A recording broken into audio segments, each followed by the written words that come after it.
Regardons un peu la fin de l'histoire de cet événement dramatique quand Yosef se dévoile à ses frères. Ils reconnaissent que c'est le frère. Yosef et Benjamin sont là, ils pleurent.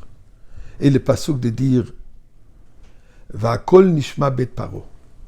Cette voix, cette dernière nouvelle, ce développement de cette histoire, que ces personnes qui sont accusées de vol et ainsi de suite, ce sont les frères de Yosef. Paro est impressionné. Le Messie Yosef, il a une belle famille. Ces gens-là, ils sont spéciaux. Il est impressionné. Et il dit, voilà, prenez de tout ce qu'Égypte possède. Prenez de la meilleure chose que l'Égypte possède. Et ensuite, il leur dit, revenez avec votre père. Yosef fait cela. Le passouk de dire, Vayiten lahem Yosef agalot alpi Pharaon. Yosef leur a donné des charrettes, des chariots, alpi Paro, d'après l'ordre, d'après la bouche, d'après la parole de Paro. Ils arrivent chez Yaakov et il leur raconte tout ce qui est arrivé. Et il leur dit, Od Yosef Chai, Yosef est toujours vivant. Non seulement il est vivant, mais il est le vice-roi en Égypte. Moshel Bechol Eretz Mitzrayim, il est le dirigeant de toute l'Égypte. Yaakov n'accepte pas. Vayafak liboy ki lohem min lahem. Ça ne lui dit rien. Il n'accepte pas. Il ne le croit pas. Il continue à leur parler. Il continue, les enfants, les frères, ils continuent à lui parler. Il dit tout ce que Yosef leur a dit.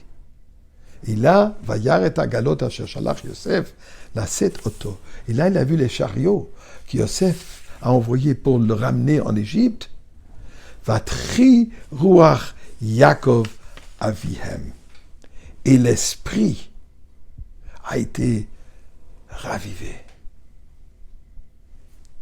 Et maintenant, il fait confiance.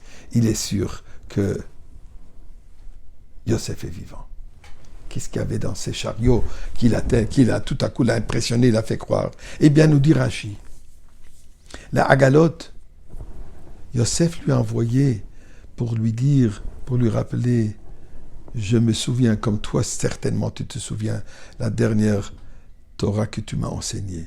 Tu m'avais enseigné la loi de Egla Arufa, le veau qui doit être décapité et expier un meurtre non résolu. Une mitzvah dans la Torah qui s'appelle Egla Arufa. Ceci était la dernière mitzvah que Yaakov a enseigné Yosef avant qu'il ait été vendu par ses frères et finalement arrivé en Égypte. Donc Yosef dit à Yaakov, j'ai pas oublié la Torah. Non seulement j'ai pas oublié, je suis là au point, je veux continuer la discussion. C'est jusqu'à là que tu m'as enseigné, je suis prêt pour la suite. Quand Yaakov il a vu ça, Vatri ruach Yaakov aviem. Yaakov, son esprit est revivé, son âme est revenue. Comme Rashi dit, Sharta alav shrina, la présence divine s'est replacée chez Yaakov. Yaakov réalise que Yosef, malgré le fait que ça fait 22 ans qu'il est seul en Égypte, Ervat haaret, il est toujours le même Yosef, Yosef Hatzadik. Mais là, il dit, j'ai fait la même chose. Moi, j'étais chez Lavan aussi, là où j'ai gardé Torah et Mitzvot. C'est extraordinaire ce qu'il a fait, Yosef, mais c'est du déjà vu. Là, il y a un deuxième passouk. Un passouk d'ailleurs qui est partagé en deux parchiotes. La paracha de Shlishi, du troisième partie de la paracha, et là, revis le prochain verset, dit la chose suivante. Vayomer Yisraël, Rav od Yosef bilichai. Rav, c'est énorme. Il y a beaucoup. Yosef est toujours vivant. Pourquoi est-ce qu'il s'est séparé? Ça devrait être une suite naturelle. Yaakov croit, il s'exclame, waouh, extraordinaire, mon fils Yosef est vivant. Nous explique le rabbi, il y a deux choses. Yaakov a réalisé, premièrement, quand il a vu qu'il lui envoie les messages de continuer à étudier la Torah, il a été revivé.